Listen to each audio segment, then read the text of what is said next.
મહિને માંડ 15 થી 20 હજાર રૂપિયા કમાનાર યુવક હુસેન ઉર્ફે શૂટર શેખી રાતોરાત લખપતિ બનવા માટે હથિયારની હેરાફેરીનું કામ શરૂ કર્યું.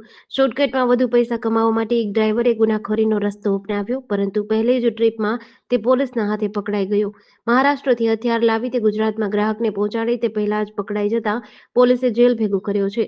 વડવા પોલીસે બાતમીના આધારે એસપી રિંગ રોડ પર રોપડા પાસેથી આ યુવકની ધરપકડ કરી છે. તેની તપાસ કરતા તેની પાસેથી એક દેશી બનાવટની પિસ્તોલ અને 5 દીવતા કારતૂસ તેમ 2 મેગેઝીન મળી આવી છે, જેથી તેની સામે આર્મ્સ એક્ટનો ગુનો દાખલ કરી પોલીસે વધુ તપાસ હાથ ધરી છે. એવું હતું કે ગઈકાલે તારીખ 31/7ના રોજ અમોને એક બાતમી મળેલી કે આપણી વડવા પોલીસ સ્ટેશનના હદ વિસ્તારની અંદર રોપડા એક ચેકપોસ્ટ છે. ત્યાં ચેકપોસ્ટ પાસે ફરજ ઉપરના અમારા કર્મચારી છે તેમને બાતમી મળેલી રમેશભાઈને કે કોઈ એક ઇસમ છે એ વેપન લઈને આવવાનો છે. તેવી બાતમી મળેલી એટલે અમે અમારા સ્ટાફના સર્વેલન્સ પીએસઆઈ ગંધા સાહેબ તેમાં સર્વેલન્સ સ્ટાફ અમે બધા ત્યાં જઈ અને વોચ તપાસમાં જ રહ્યા હતા. તે દરમિયાન એક ઇસમ અમને મળી આવેલો અને તેની પાસેથી એની પૂછપરછ કરી અને અમે એમની તપાસ કરેલી તો તેની પાસેથી અમને એક હાથ બનાવટની એક પિસ્તોલ મળી આવેલી, એની સાથે સાથે 2 મેગઝીન મળી આવેલા, તેની સાથે એક જીવતા 5 કાર્ટીસ અમને મળી આવેલા. તો તે બાબતેની અમે પછી અમારી પંચો સાથેની અમારી પોલીસ સ્ટેશને અમની કાર્યવાહી કરેલી છે. તેની વધુ પૂછપરછ કરતાં અમને જણાઈ આવેલું કે તે પોતે પોતાનું વેપન છે એ ઔરંગાબાદથી લઈ આવેલો અને ઔરંગાબાદથી લાવી અને જસદણમાં રહેતા એક મોહમ્મદ કરીને દાદુભાઈ કરીને છે તેમને એને વેપન આપવાનું હતું. હાલમાં તપાસ દરમિયાનમાં અમને આટલી હકીકત જાણવા મળેલી છે. વધુ તપાસ માટે અમારી અત્યારે હાલ બી કાર્યવાહી ચાલુ છે. તે બાબતેની અમે અમારા જે ઈગુજ પ્રોગ્રામ અને અમારી જે બધી હોય છે એની અંદર તપાસ કરેલી છે. તે મૂળ ભાવનગરનો રહેવાસી છે. આરોપી જે છે આરોપીનું નામ છે હુસેન. એ હુસેન બાબતેની તપાસ કરી તો હાલ એના ઉપર કોઈ ગુના દાખલ થયેલા નથી. એને ખબર નથી. એમાં ઔરંગાબાદમાં રહેતા એનો ભાઈબંધ છે જેનું નામ છે શાહરૂખ.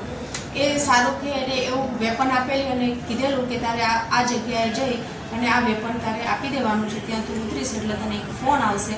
એ ફોન છે એમાં આપી દેવાનું છે. આ વેપન ક્યાંથી લાવ્યો છે, કેવી રીતે લાવ્યો છે, કેટલા રૂપિયામાં લાવ્યો છે એ હજુ એ આરોપીએ છે એને પોતે કોઈ જાતની ખબર નથી.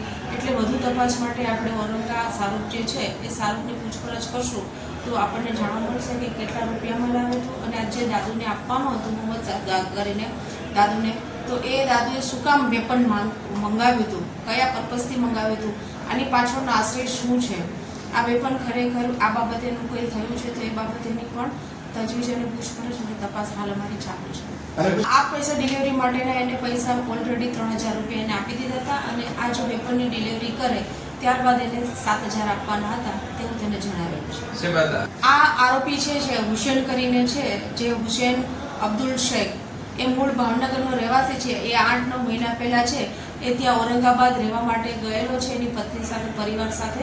અને ત્યાં એ બધું જે સ્ક્રેપનો જે ધંધો કરે છે ત્યાં એનું મોહમ્મદભાઈ કરીને એની સાથે ત્યાં ડ્રાઇવિંગનો ધંધો કરે છે. પછી જે આ શાહરૂખ જે છે ત્યાં એની બાજુમાં કોઈ સીટ કવરની દુકાન છે ત્યાં એ કામ કરતો હતો અને બધા આજુબાજુમાં સાથે બેસવાવાળા ઉપર બેસવાવાળા 2 મિત્ર વર્તુળમાં છે જેથી એકબીજાના સંપર્કમાં છે. એવું અત્યારે તો હાલમાં કોઈ જાણવા મળેલું નથી. એ પોતે ત્યાં ઔરંગાબાદમાં બી જે છે એ ઔરંગાબાદની અંદર પણ એ ડ્રાઇવિંગનો ધંધો કરે છે. એનો જે શેડ છે જે સ્ક્રેપનો ધંધો કરે છે તેની એ ગાડી ચલાવવાનું એ ડ્રાઇવિંગ તરીકેનું કામ કરે છે. જેડીસી ન્યૂઝ સાથે સંજીવ રાજપૂત, અમદાવાદ.